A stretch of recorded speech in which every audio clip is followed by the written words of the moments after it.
Where's the preacher? I'm here. Don't hurt. I'm coming.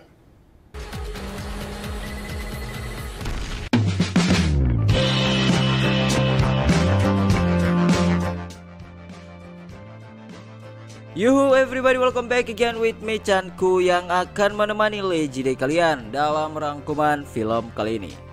Melanjutkan serial film Preacher Season 2 episode yang ke-6. Kali ini kita akan difokuskan dengan cerita Santo yang dijuluki sebagai pembunuh tanpa jiwa serta asal-muasal doi yang tak diterima di surga hingga membuat malaikat serta iblis takut padanya. By the way, jangan lupa subscribe, like, komen, serta share untuk mensupport gue tentunya. Dan tanpa banyak bacot lagi, langsung saja pasang headset kalian, naikkan volume HP-nya, and go to the list. Story guys.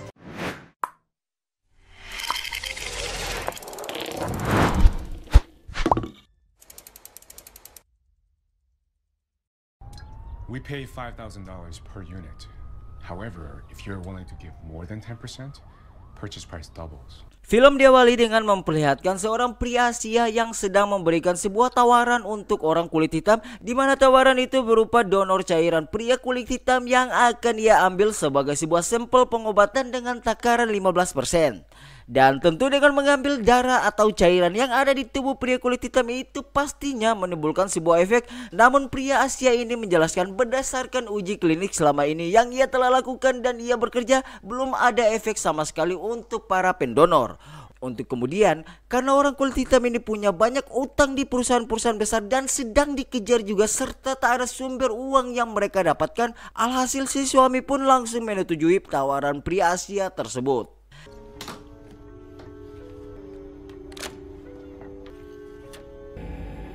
Ready?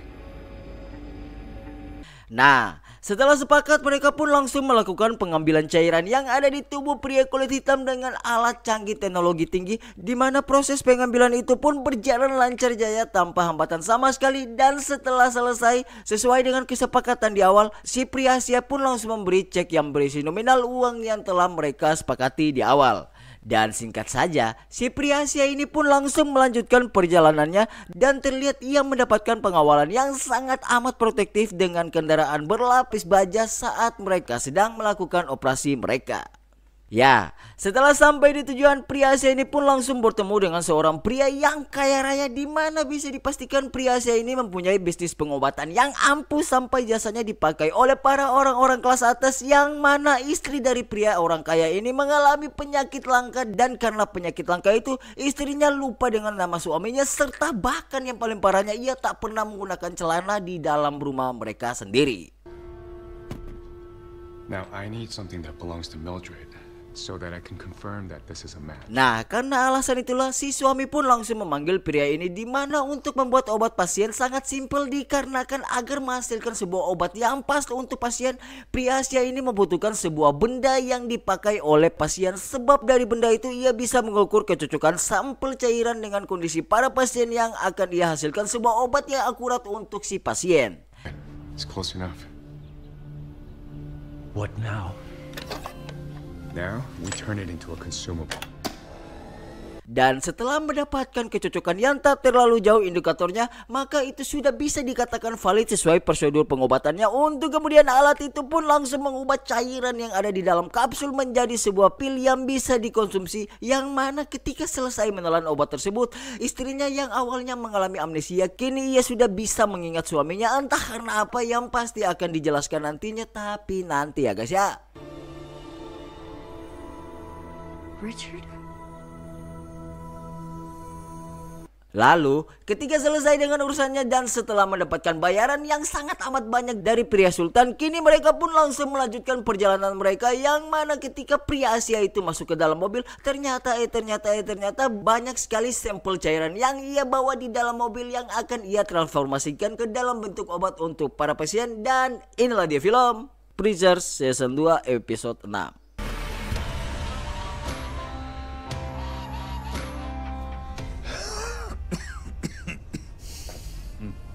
Melanjutkan episode yang kemarin, terlihat Dennis temannya si Casey kondisinya makin memburuk karena faktor usia serta beberapa komplikasi penyakit yang sudah berada di dalam tubuhnya. Untuk kemudian Casey pun mendekati si Dennis agar membantunya. Namun si Dennis marah-marah kepada Casey dengan menggunakan bahasa Prancis yang tak dimengerti oleh Casey tentunya.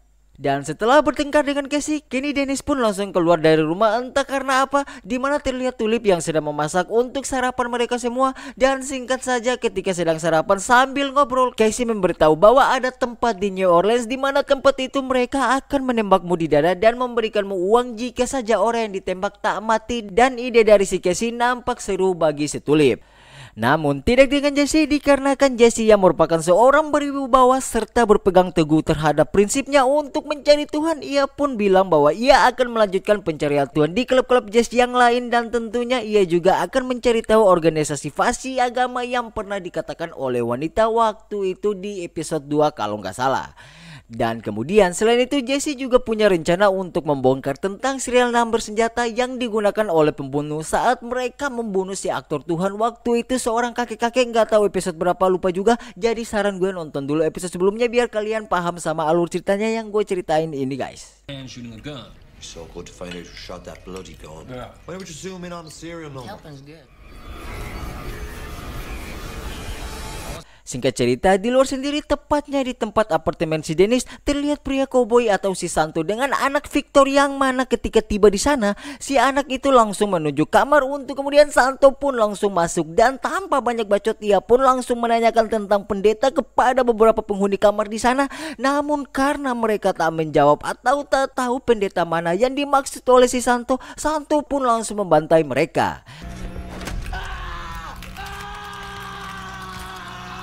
Where's the preacher? I'm no preacher, man.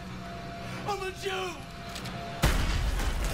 Dan kamar demi kamar Santo pun masuk dan membantai seluruh penghuni di sana dengan sadis, hingga karena bersebelahan kamar salah satu tembakan peluru Santo kena kulkas 2 pintu milik Jesse. Untuk kemudian Jesse pun yang curiga apa yang terjadi dengan kulkas itu, ia pun mencoba mengecek kulkas tersebut. Dan tentunya ada sebuah peluru yang ia tahu bahwa peluru itu adalah milik si pria koboi atau si Santo yang sangat amat mereka takuti karena si Santo ini mengincar mereka semua. Hey, guys. Nah, karena sudah mengetahui bahwa Santo ada di lokasi mereka, saat Santo masuk ke ruangan apartemen tempat nginap si Jesse, mereka semua yang tadinya sarapan kini sudah tak ada di sana lagi. Untuk kemudian ternyata mereka bertiga melarikan diri agar mengamankan nyawa mereka.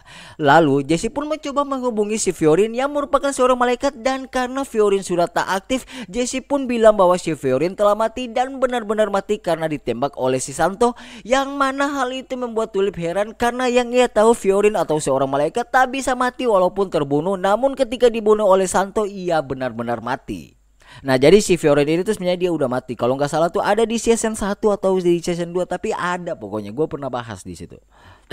Dan karena lari atau menghindar dari Santo bukan jalan yang terbaik, dikarenakan walaupun mereka lari, tapi saat Jesse menggunakan kekuatannya, Santo bisa melacak keberadaan mereka. Hal itu tentu menjadi sebuah pertimbangan besar dari Jesse, sebab untuk mencari Tuhan ia pasti akan menggunakan kekuatan Genesisnya, dan jika saja ia gunakan, tentu Santo bisa tahu mereka sedang berada di lokasi dan berada di mana. Dan yang bikin Jesse bingung, kekuatan Genesisnya berefek ke semua orang, bahkan malaikat sekalipun. Tapi mengapa dan apa gerangan kekuatan Genesisnya tak berefek kepada Santo? Hal itu menjadi sebuah tanda tanya besar 3 biji. Untuk kemudian Jesse pun memutuskan mencari tahu kelemahan si Santo, sebab itulah jalan satu-satunya untuk menghentikan Santo atau the sign of killer Santo Santoso yang ditakuti oleh malaikat maupun iblis yang berada di dunia lain tentunya. What the saint's weakness is. Great. Let's do that then. How exactly do we do that, though? We read. Nah, sedikit penjelasan. Jadi Santo ini tuh berasal dari masa lampau jauh sebelum buyut Jesse lahir, serta Santo sebelum mendapatkan sebuah julukan si pembunuh tanpa jiwa atau mesin pembunuh kejam dari neraka, yang tentunya dikenal oleh semua orang dikarenakan ia dikisahkan dan tercatat dalam sebuah sejarah yang mana ia dikenal sebagai pembunuh yang sangat handal. Namun suatu hari ia jatuh cinta pada seorang wanita dan akhirnya menikah dengan wanita itu yang ia cintai serta dikaruniai seorang anak gadis tentunya. Kemudian kebahagiaan dari si Santo itu hilang ketika istri dan putrinya terkena penyakit, sehingga saat itu juga jiwanya pun langsung hancur berantakan tersebar ke 4 penjuru bumi. Murkanya mengalir di dalam pembuluh darah dan menjadi sesuatu manusia yang hidup tanpa jiwa, untuk kemudian keganasannya saat kehilangan keluarganya membuat ia membunuh seluruh orang yang berada di kota Redwater. Known commonly as the Saint of Killers. But our story doesn't end here. The Saint sought bloody revenge on the town of Ratwater. Dan karena dosa dari Santo itu, ia pun tak bisa mendapatkan tempat di surga karena Tuhan mengusirnya ke Netheworld dan dipenjarakan secara paksa untuk mengenang kembali memori kelamnya berulang-ulang kali. Dan karena Santo adalah orang yang paling dibenci di surga, tentu ia juga orang yang paling ditakuti di neraka, serta kabarnya setan atau iblis juga takut padanya. We hope you enjoyed this edition of American Psychopaths. Weaknesses. I'm gonna start. He's not very well liked. Nah, setelah mengetahui cerita masa lalu Santo, kini mereka pun mulai menyimpulkan kelemahan Santo. Tapi akan tetapi tiba-tiba Casey teringat bahwa Santo yang sedang berada di rumah. Tentu ketika Dennis pulang, Dennis akan bertemu langsung dengan si Santo. Untuk kemudian saat Casey menelpon Dennis, ternyata Dennis sekarang posisinya berada tepat di depan pintu masuk apartemennya. Dan yang paling sialnya, Dennis tak paham dengan apa yang dikatakan oleh Casey dikarenakan Dennis tak bisa bahasa Inggris. Dan kemudian ketika Dennis masuk, tak lama setelah itu alat asma Dennis pun terlepas dari tangannya. Lalu Jesse pun mengambil HP Casey untuk kemudian ia pun bicara dengan kekuatan jinesisnya kepada si Santo dan meminta Santo jangan sakiti si Dennis, sebab Jesse akan datang ke Santo tentunya. I'm here. Don't hurt. I'm coming. Singkat cerita, ketika Jesse tiba di sana, Santo pun langsung mengarahkan pistolnya kepada Jesse. Namun dengan wajah panik, Jesse pun bilang bahwa apa yang akan terjadi jika Santo membunuh Jesse, sebab dengan membunuh si Jesse tak akan menghasilkan apa-apa. Dan Jesse pun bilang juga bahwa Tuhan telah menghilang.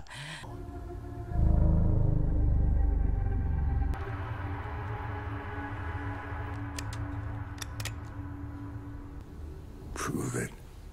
Nah, setelah mendengar bahwa Tuhan telah menghilang, Santo pun langsung turun emosinya untuk kemudian ia meminta kepada Jesse untuk membuktikan, yang mana Jesse pun langsung memperlihatkan sebuah video tentang kakek-kakek tua yang mengaku bahwa ia adalah Tuhan, padahal itu semua hanya settingan atau acara TV.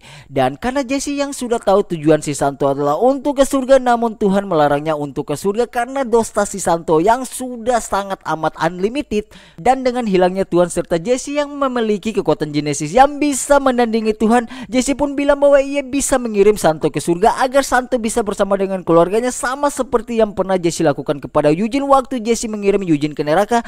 Akan tetapi prediksi si Jesse salah, yang mana Santo tak ingin ke surga, melainkan ia hanya ingin hidup dengan keluarga kecilnya kembali, sebab ia ingin hidup dengan orang yang ia cintai. Untuk kemudian ia pun memberikan Jesse waktu 1 jam serta meminta kepada Jesse agar membuktikan bahwa Jesse bisa membawa keluarganya kembali, dan jika saja Jesse berhasil, maka Santo akan tak memburu si Jesse lagi tentunya. What happened? He took the deal.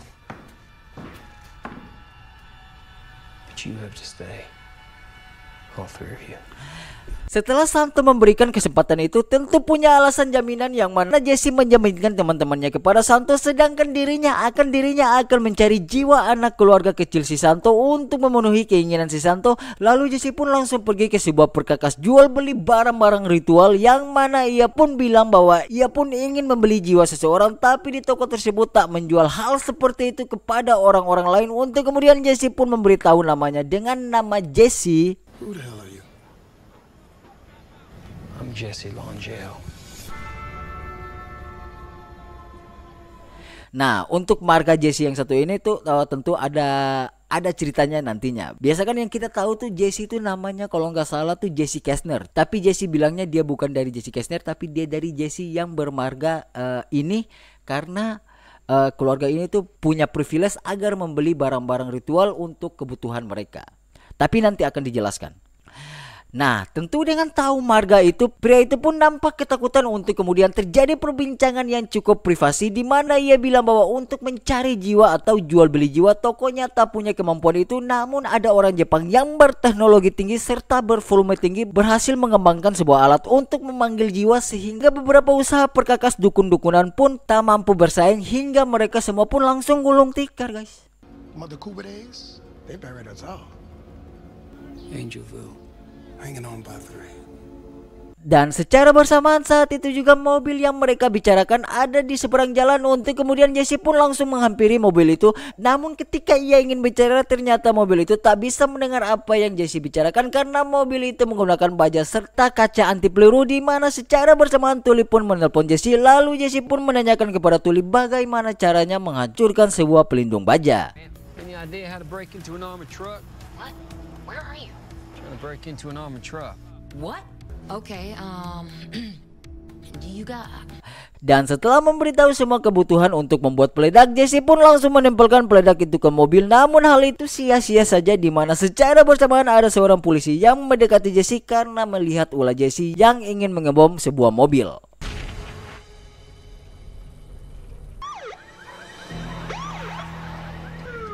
I'll call you back. Sedangkan di sisi lain, tentu dengan hilangnya kabar dari Jesse membuat Tulip panik karena waktu mereka cuma 1 jam. Untuk kemudian di tengah panik itu, Dennis temannya Casey pun nampak makin sekarat serta Casey yang susah memahami bahasa Dennis sebab Dennis menggunakan bahasa Prancis. Di mana terkuak fakta menarik yang mana Dennis adalah anak dari Casey bukan teman dari Casey tentunya. No.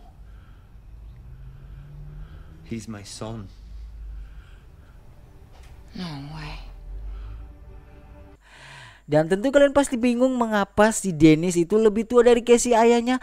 Ya, jawabannya adalah sebab Casey adalah seorang vampir yang tentunya awet muda serta abadi dalam hidupnya. Dan Tulip yang tahu bahwa itu adalah anak si Casey, tentu hal itu membuatnya empati terhadap kondisi si Dennis yang mana ia mencoba menegosiasi dengan si Santo. Tapi hal itu tak membuat Santo berbaik hati dan tak memberikan pengecualian terhadap kondisi apapun yang sedang Tulip, Dennis, dan Casey alami. Yang mana Tulip pun juga yang tahu masa lalu si Santo, ia pun langsung menyinggung tentang putri si Santo dan tiba-tiba, What would you do if it was... Preacher's not here by 6. Madison won't help. kemudian di sisi lain, Jesse yang gagal menghentikan mobil penjual jiwa dikarenakan ia ditahan oleh polisi. Ia pun memanfaatkan privilege polisi untuk menahan mobil penjual jiwa tersebut. Untuk kemudian ketika Jesse di dalam dengan pria Jepang yang di awal film tadi, guys, pria Jepang pun menjelaskan metode untuk membuat jiwa harus menggunakan barang yang cocok untuk orang yang ingin menjual jiwanya. Tapi kalaupun tak cocok, persentasenya seenggaknya beda tipis dan tak jauh dari indikator A, B, dan C. I need a soul that matches this bullet. None of these match. I told you, it's rare. I don't have this. No match. Dan karena peluru milik si Santo tak cocok untuk dia buat sebuah obat pemanggil jiwa serta semua barang yang ada di situ tak mempunyai presentasi yang cocok juga, tentu hal itu membuat panik si Jesse dikarenakan waktunya tinggal sedikit lagi. Untuk kemudian ia pun mendapatkan sebuah ide yang mana ia mencoba menjadikan jiwanya untuk menjadi sebuah bahan tes alat itu agar bisa mencocokkan indikator antara barang peluru si Santo dan jiwanya si Jesse. Dan ternyata hasilnya cocok. Dan karena tak punya pilihan lain lagi, akhirnya ia pun setuju untuk menjadikan jiwanya sebagai taruhan agar bisa memberikan kepada si Santo, dan si Santo tentunya akan membebaskan teman-temannya tentunya.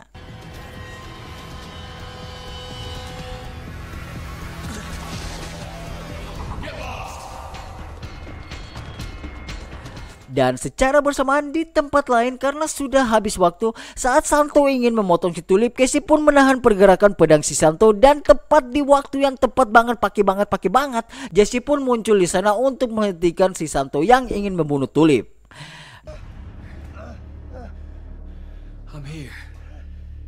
Nah, setelah itu, karena sudah berhasil membawa obat pemanggil jiwa, tanpa banyak bacot, Jesse pun langsung menyuruh si Santo untuk meminum obat jiwa itu. Walaupun Santo tahu bahwa obat jiwa itu adalah jiwanya si Jesse. Yang mana ketika Santo selesai mengonsumsi obat jiwa itu, Get on your knees. Not anymore. I said get on your knees. Nah, tentu dengan bisa mengendalikan si Santo menggunakan kekuatan Genesisnya, padahal di awal Santo tak bisa dikendalikan dikarenakan Santo telah memiliki jiwa walaupun itu adalah jiwa si Jesse, sebab jika Santo tak memiliki jiwa maka ia tak bisa dikendalikan oleh kekuatan Genesisnya si Jesse. Nah, jadi kalau kalian masih ingat, si Santo ini tuh di awal itu dia tuh gak bisa diperintahkan oleh si Jesse karena ia tuh dijuluki sebagai pembunuh tanpa jiwa. Dan jika saja ia memiliki jiwa, tentunya kekuatan Genesis akan berdampak padanya. Nah, penjelasannya kayak gitu guys. Drop it. Disarm. The gun. Save her. Lalu, Jesse yang sudah emosi dan tak kuat dengan si Santo, ia pun ingin mengirim si Santo ke neraka seperti apa yang ia lakukan kepada Eugene waktu itu. Namun karena di dalam tubuh Santo ada jiwa si Jesse, hal itu membuat Jesse berubah pikiran untuk kemudian ia membawa Santo ke sebuah rawa lalu menenggelamkan Santo bersama mobil penjual jiwa yang tentunya berlapis baja serta kaca anti peluru, yang mana hal itu membuat Santo makin emosi kepada Jesse dan memukul-mukul pintu mobil dari dalam yang tentunya tak ada efek dan hasilnya sia-sia tentunya.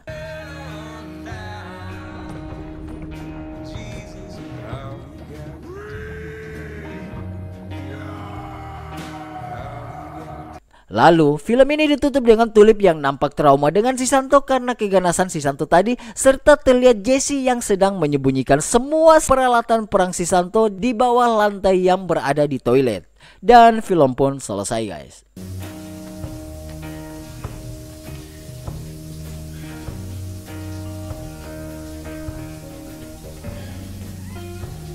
Nah, jadi di episode ke-6 ini tuh sudah terbongkar beberapa pertanyaan, yaitu yang pertama, Dennis itu ternyata bukan temannya si Casey melainkan anaknya si Casey. Terus yang kedua, asal muasal si Santo ini sudah terbongkar juga, tapi yang masih jadi pertanyaan itu nama si Jesse yang ia gunakan bukan Jesse Kastner tapi Jesse Atlantis atau siapa gue lupa juga. Yang pastinya yang Jesse Atlantis itu akan dibongkar nantinya dan berhubungan dengan episode-episode selanjutnya. So, segitu dulu, sekian dari gue Chanko. Mohon untuk undur diri jika ada kata atau bagian scene yang terlewatkan, mohon dimaafkan. Bye bye guys, sampai jumpa lagi di next video and I love you guys.